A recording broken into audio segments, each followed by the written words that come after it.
अस्सलाम वालेकुम जी, welcome back to my channel. कैसी है मेरी यूट्यूब फैमिली? उम्मीद करती हूँ कि आप सब खैरियत से होंगे। मैं भी खैरियत से अल्हम्दुलिल्लाह। आज का व्लॉग स्टार्ट कर रही हूँ मैं नाश्ते से। आज नाश्ते में कोई लंबा चौड़ा प्रोग्राम नहीं था मेरा, सिर्फ कॉर्नफ्लेक्स लिए थे।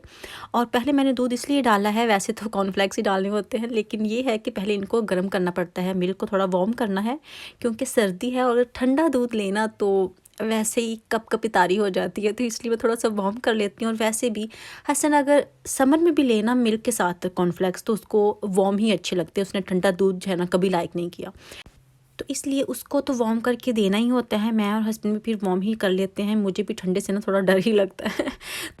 उमायमा ने और मैंने शेयर कर लेने थे क्योंकि वो छोटी है, ट्राई वो करती है कि वो खुद खाए, लेकिन ज़ाहिर सी बात है जब मिल्क होता है तो फिर उसको कोई भी इस तरह की रनी चीज़ होती है तो नहीं देती खुद, क्योंकि वो अपने ऊपर भी गिराती है और फिर हर जगह कारपेट भी जब इस तरह की मीठी चीज़ें गिरती हैं ना तो फिर वो चिप चिप होने लग जाती है और साफ़ करना बहुत मुश्किल होता है। तो इसलिए मैं ट्राई करती हूँ कि कोई भी इस तरह की चीज़ हो खिलाने वाली जो कि जिसमें मिल्क हो या कोई गिरने वाली हो तो वो मैं खिला दूँ। अगर कोई ड्राई चीज़ हो तो वो खुद खा ले तो ज़्यादा अच्छा है, तो बच्चे यूज़ टू हो जाते हैं अगर आप पहले ही उसको खाने के लिए दे दें तो अभी जनाब नाश्ता ये किया था हमने। उसके बाद उमायमा बेचारी कंजर्वेटरी में बैठ गई थी टीवी देखने, क्योंकि उसको भी फिर टीवी की ज़रूरत होती है आजकल। हसन को क्योंकि छुट्टियां हैं ना तो उमायमा को लॉन्ज में जगह नहीं मिलती। वैसे तो उमायमा जब हसन स्कूल होता है तो लॉन्ज में चदरानी बन के बैठी होती है, लेकिन अभी बेचारी यहाँ ठर ठर काँपती है। तो फिर मैं उसको यहाँ पे थोड़ा हीटर जो है ना इलेक्ट्रिक वाला वो ऑन कर दिया था, और वो मुझे कह रही थी कि मैं भी रूम में ना बैठूँ, मैं भी उसके पास आके बैठी। तो फिर मैं भी उसके पास आके यहाँ बैठ गई थी कि चले थोड़ी देर उसके पास बैठती हूँ, फिर जो काम करना है वो मैं करूँगी। और साथ साथ उमायमा भी क्रिस्प ले रही थी और मैं भी ले रही थी। ये वैसे मुझे बहुत मज़े के लगते हैं, हुला हुप्स टाइप होते हैं, तो ये मुझे बहुत पसंद है। इसका जो फ्लेवर होता है वो भी अच्छा होता है और वैसे भी बड़े मज़े के होते हैं। उसके बाद जी मैंगो जूस जो है ना वो मेरा पीने को दिल कर रहा था। वैसे मैं ये जूस नहीं लाइक करती, जो दूसरा है मैंगो जूस वो अपनी जो एशियन शॉप से मिलता है वो पीती हूँ, लेकिन अगर ऑप्शन ना हो तो फिर सिर्फ यही है कि मैंगो जूस ही पीना है तो फिर मैं कोई भी पी लेती हूँ कि चलें ठीक है। ऑरेंज जूस मुझे को इतना ख़ास पसंद नहीं है, बल्कि जो मैंगो है वो मैंने पाकिस्तान में तो इतना पिया है ना, मुझे बहुत पसंद था। और यहाँ आके कुछ चीज़ें हैं जो कि पाकिस्तान में मैंने बहुत यूज़ की है और जहाँ आके बिल्कुल ही छोड़ दी हैं। मैंगो जूस भी उनमें से एक है। मुझे अच्छी तरह याद है कि जब मैं कॉलेज आती थी तो आते हुए स्पेशली मैं एवरी डे मैंगो जूस लेती थी। एक वहीं स्टॉप पे ही उसकी जो शॉप अच्छी खासी एक बनी हुई थी, वहाँ से मैं लाजमी लेती थी। कभी मैंने नागा नहीं किया था मैंगो जूस का, और मुझे ऐसे लगता था कि इतना जूस पी पी के मैंने शुगर करवा लेनी है जितना मैं पीती हूँ। और सच बताऊँ तो जो मेरी खाला की सास थी ना, अल्लाह उनको जन्नत में जगह दे, वो अभी नहीं है, तो वो मुझे बार बार कहती थी अपनी शुगर टेस्ट करवा लो, अपनी शुगर टेस्ट करवा लो। तो जानबूझ के मेरे बहुत टेस्ट करवाती थी। फिर मैं कहती तो ओके मैंने आपकी बात मान लेती हूँ, मैं टेस्ट करवा लेती हूँ। मतलब वो परेशान होती थी मेरे लिए, तो मैं बहुत बार इसी चक्कर में मैंने बहुत टेस्ट करवाए हैं शुगर के अपने। उसके बाद जी मैंने कपड़े सिलाई करने थे, अपनी वीडियो बनानी थी, और मैं डर रही थी, सच बताऊं तो आज डर रही थी, क्योंकि ये वाला जो सूट है ये मुझे बड़ा ही पसंद था। निशात लीलन का मेरा फेवरेट सूट था। और मेरे साथ ऐसा होता है कि जो मेरी फेवरेट चीज़ होती है, मैंने आपके साथ पहले भी शेयर किया है कि वो हमेशा ख़राब हो जाती है। सिर्फ ये कपड़ों की बात नहीं है, मैं बहुत एक्साइटेड हूँ अगर किसी भी काम के लिए, तो मुझे ये होता है कि मैं अपनी खुशी किसी के साथ शेयर करूँ। मैं अपनी खुशी छुपा नहीं सकती, ये मेरी एक बहुत बड़ी प्रॉब्लम है। तो जब मैं किसी के साथ शेयर कर देती हूँ ना, वो बेचारी वैसी की वैसी फ्लॉप हो जाती है, कभी आगे नहीं बढ़ी वो बात, आगे नहीं बढ़ी वो काम, आगे नहीं बढ़ा। मैं बहुत एक्साइटेड होकर सारे पिंड में ऐलान कर देती हूँ कि जी मैं ये करने लगी, मैं वो करने लगी हूँ, और फिर वो ठप हो जाता है और मुझे इतना अजीब सा फील होता है। और अगर मैं कोई काम किसी को ना बताऊँ तो वो अच्छा खासा ठीक हो जाता है, वो चल जाता है। लेकिन क्या करूँ, बस मेरे साथ ऐसा ही होता है, जिस चीज़ में मैं ज़्यादा एक्साइटेड हूँ ना वो मेरी चीज़ ख़राब हो जाती है, और जो बस मैं एवं ही बस कर दूँ ना तो वो ठीक हो जाती है। मेरे साथ वैसे बहुत मसला होता है ये वाला, मोस्टली लोगों के साथ मुझे लगता है कि ये मसला होता ही होता है। अगर आपके साथ होता है तो आप मुझे ज़रूर कमेंट करके बताइएगा कि आपके साथ भी ये प्रॉब्लम है। उसके बाद मैं फ्रूट चाट बनाने लगी थी लंच में, और फ्रूट चाट जो है वो मसाला उसमें मैं बहुत कम डाल रही थी, क्योंकि हसन जो है वो थोड़ा सा फीका फीका खाना पसंद करता है, उसको स्पाइसी चीज़ कोई पसंद नहीं होती। तो चाट जो है ना वो मैंने चाट मसाला वो कम डाला था, और फिर हसन के लिए निकाल के मैंने बाकी में और मसाला ऐड कर दिया था, क्योंकि उमायमा जो है वो थोड़ा खा लेती है लेकिन हसन बिल्कुल फीका टाइप खाता है। अच्छा जी, लास्ट वीडियो के लिए बहुत बहुत शुक्रिया आपका। जो मुझे चोट लगी थी उस पर आपने मुझे ढेर सारी दुआएं दी, आपके प्यार का बहुत बहुत शुक्रिया। अभी मैं माशाल्लाह पहले से काफ़ी ठीक हूँ, बल्कि ठीक हूँ। जो थोड़ी बहुत रह गई है ना उसको मैं इतना फ़ील नहीं करती, कम तकलीफ़ को मैं महसूस करती नहीं हूँ। अगर बहुत ज़्यादा हो तो फिर मुझे फ़ील होता है, नहीं तो कोई इतना मसला मुझे इतना फ़ील नहीं होता। तो अभी वैसे भी इतने दिन हो गए हैं, फ्राइडे वाले दिन की बात है, तो अभी तो मैं भूल ही चुकी हूँ कि मुझे कुछ हुआ था।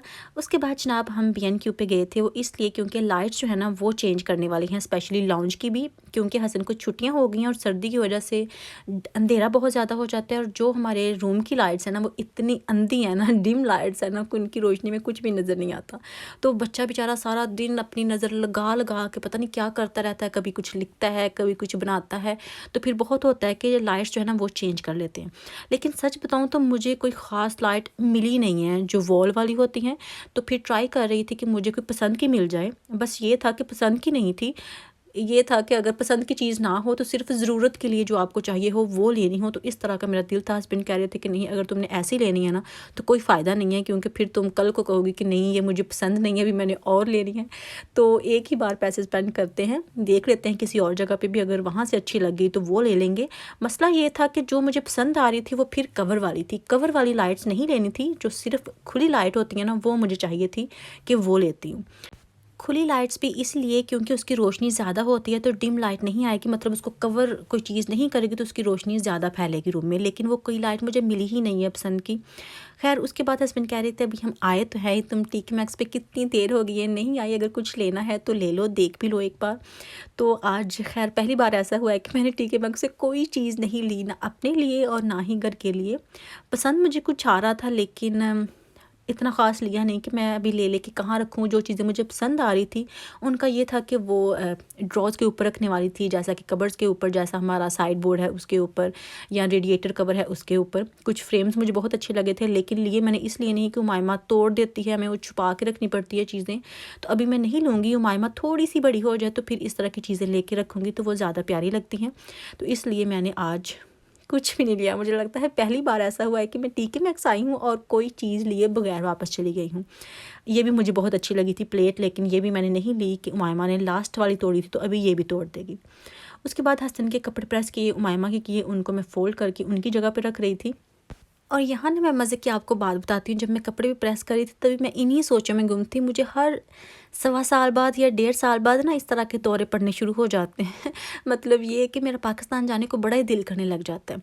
हम जब पहली दफ़ा पाकिस्तान गए थे तो 2 साल बाद गए थे, उसके बाद 3 साल बाद गए। मतलब जब भी पाकिस्तान जाना होता है ना तो उसको 1 साल पाकिस्तान से आए को गुजरता है और मैं फिर जाने का नाम लेना शुरू कर देती हूँ। इतना नाम लेती हूँ कि हस्बैंड के भी कान मुझे लगता है पक ही जाते होंगे कि हमने कब जाना है, हमने कहाँ जाना है, हमने क्या करना है, ये करेंगे वो करेंगे, हसन को लेके जाना है, उमाइमा को लेके जाना है, उसके लिए ये लेना है, फ़लाँ के लिए वो लेना है। तो बस ये बातें कर करके ना मैं हस्बैंड को भी डिस्टर्ब करती हूँ। बस क्या करूँ कि कुछ ही टाइम गुजरता है और फिर जो आगे की उम्मीद है ना वो मैं पहले लगा के बैठ जाती हूँ। मेरा इतना दिल करता है ना कि बस मैं, आप ये समझे कि रोने से ही बाज आती हूँ बस। और वो भी कभी कभी मुझे बस निकी छोटी छोटी, जैसे निकी निकी बातों पे, छोटी छोटी बातों पे फिर मैं ना जैसे परेशान हो जाती हूँ। कोई ना कोई मतलब बहाना ढूंढ रही होती हूँ ये अपनी जो बात है ना वो करने का। तो फिर मैं वो ढूंढ ही लेती हूँ क्योंकि दिल करता हो तो फिर वो बात जो है ना वो करके ही गुजारा होता है। अगर ना करें ना तो फिर आपके अंदर ही रहती है, तो वो बहुत दुख देती है। तो मेरा इतना दिल करता है पाकिस्तान जाने को, अभी से मैं शुरू हो गई हूँ और मुझे पता है कि हम 2022 में भी नहीं जाने वाले। और वो साल मेरा कितना औखा निकलेगा ये भी आप महसूस कर सकते होंगे। मेरा बहुत दिल करता है, हर 1.5 साल बाद मैं शुरू हो जाती हूँ। और ये नहीं है कि एक दिन में बात करके ख़त्म हो जाऊँगी, मैं तकरीबन एवरी डे एक ही बात करती हूँ कि हमने पाकिस्तान जाना है। और ये भी आप अंदाज़ा कर सकते हैं कि अगर एवरी डे में एक ही बात करूँगी तो अगला बंदा कैसा रिस्पॉन्स करेगा। आप सही समझ रहे हैं, अगला बंदा भी गुस्सा करता है, ये नहीं है कि नहीं करता। बस फिर हम भी क्या करें, हमने भी तो बातें शातें करनी होती हैं। हमने भी, ये है कि मेरी फैमिली पाकिस्तान में है, हस्बैंड का इतना मसला नहीं है क्योंकि उनके पेरेंट्स भी यहीं रहते हैं, उनके बहन भाई इधर हैं, उनकी फूफो इधर हैं, उनके बच्चे इधर हैं, तो उनको फ़ील नहीं होता। लेकिन मुझे बहुत फ़ील होता है और मैं बस यही कहती रहती हूँ कि हमने जाना है। खैर जी, क्या करें, फिर जो प्रदेश में रहते हैं उनको अपने देश जाने की भी तो जल्दी होती है ना, याद तो आती रहती है अपने मुल्क की भी। खैर जी, उसके बाद उमाइमा के जो कपड़े हैं वो भी मैंने बास्केट में रख दिए थे। हसन के कपड़े जो हैं वो मैं हैंग करती हूँ, उमाइमा के हैंग नहीं करती, उसको मैं फ़ोल्ड करके बास्केट में रख देती हूँ और सेट कर लेती हूँ। यही थी मेरी आज की वीडियो। अगर आपको आज की वीडियो अच्छी लगी हो तो प्लीज़ वीडियो को लाइक कीजिएगा, शेयर कीजिएगा। फिर मिलेंगे, तब तक के लिए अल्लाह हाफ़िज़।